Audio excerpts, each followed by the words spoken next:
Okay, so this is a Dino switch, Ferrari Dino switch.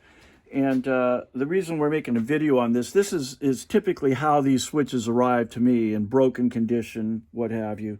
The problem with these is that the plastic over years, the original acetyl plastic shrinks around where they were originally cast around these metal arms. And of course, the metal doesn't shrink, the plastic does. And so people end up having to fix them.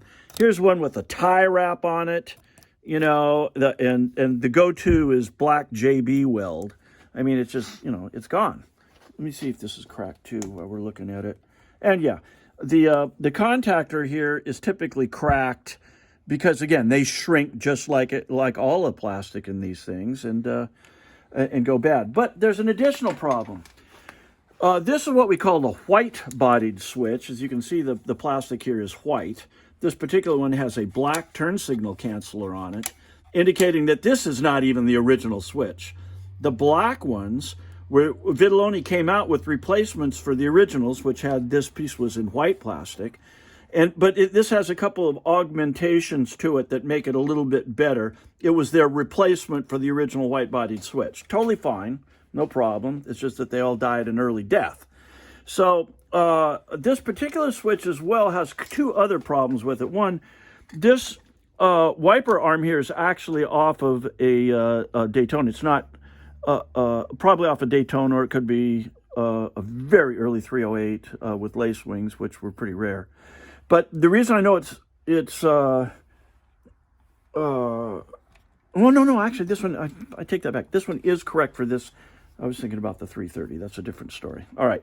In any case, this particular switch has only two positions for the Dino because this particular switch is for the vehicles that had variable wiper speed on a little dial down by the driver's knee. So it only had off and park, I mean, that's the same position, or on, which delivered power to the variable speed rheostat. Only two positions. On the later model ones, they had three positions. There's another thing here, and this is probably the most critical.